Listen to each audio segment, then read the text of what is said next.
Hola a todos y bienvenidos a nuestro podcast, en este viaje por la historia de mi familia. Hoy exploraremos los caminos entrelazados de mis padres entre 1980 y 1992, un periodo crucial en la historia de Colombia. Durante estos años, el país vivió una etapa profunda de transformación social, política y económica. A través de la experiencia de mis padres veremos cómo estos cambios influyeron en sus vidas y decisiones. Hace ya muchos años, para ser exacta en 1980, Colombia se encontraba bajo la presidencia de Julio César Turbay, un gobierno que intentó lidiar con la creciente violencia mediante el controvertido Estatuto de Seguridad. A pesar de las tensiones, las desigualdades económicas seguían marcando la trayectoria de muchas familias. Mi papá, por ejemplo, estudió en un colegio privado en Guaduas, rodeado de familiares que asistían a universidades prestigiosas en Bogotá.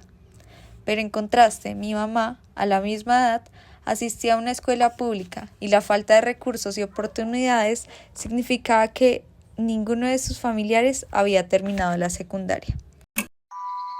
Recuerdo que en esa época la violencia era muy complicada. Yo estudiaba en el colegio y cuando salía me iba a jugar fútbol. Desde luego en la casa la prioridad siempre fue el estudio. En los años 80 nosotros vivíamos en la vereda Los Alpes, una vereda en la cual estaban los guerrilleros y se tomaban en las noches, hacían retenes, tanto así que mataron en esa época a más de 6 policías. Por eso, pues mi papá y mi mamá toman la decisión de venir a vivir a Facatativá y comenzar a estudiar en la escuela Rafael Pombo. La década de 1980 también fue un periodo en que las diferencias de clase y la disparidad en las experiencias de vida se manifestaban claramente en las familias colombianas. Mientras que las relaciones familiares de mi papá se centraban en la política y el progreso académico, la familia de mi mamá se enfocaba en su supervivencia diaria. La violencia política en Colombia, como la guerrilla del M-19 y las FARC, estaban en su apogeo. A esto se sumaba el inicio de la guerra contra el narcotráfico, que comenzaba a moldear la vida social y política del país. A mí me afectó mucho en la época de los años 80 y 90 porque pues a uno como ciudadano le da temor salir a las calles porque habían muchas bombas. Fue una guerra que el cartel de Medellín le hizo al Estado debido a la extradición. A medida que avanzaban los años 80, la política en Colombia se volvía cada vez más compleja y peligrosa.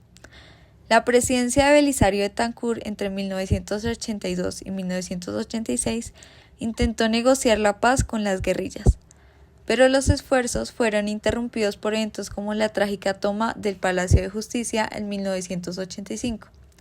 Para muchas familias, la política se convirtió en un tema de vida o muerte.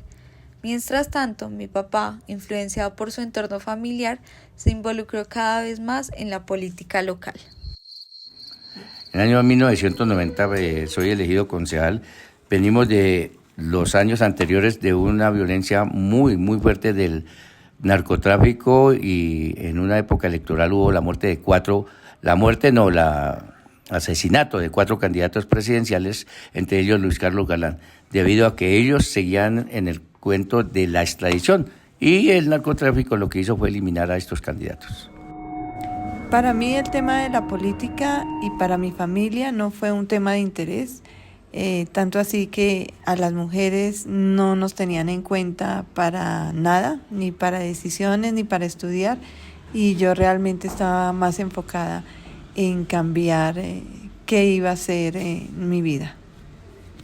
Entre 1980 y 1992, Colombia enfrentó una de las épocas más violentas y turbulentas de su historia.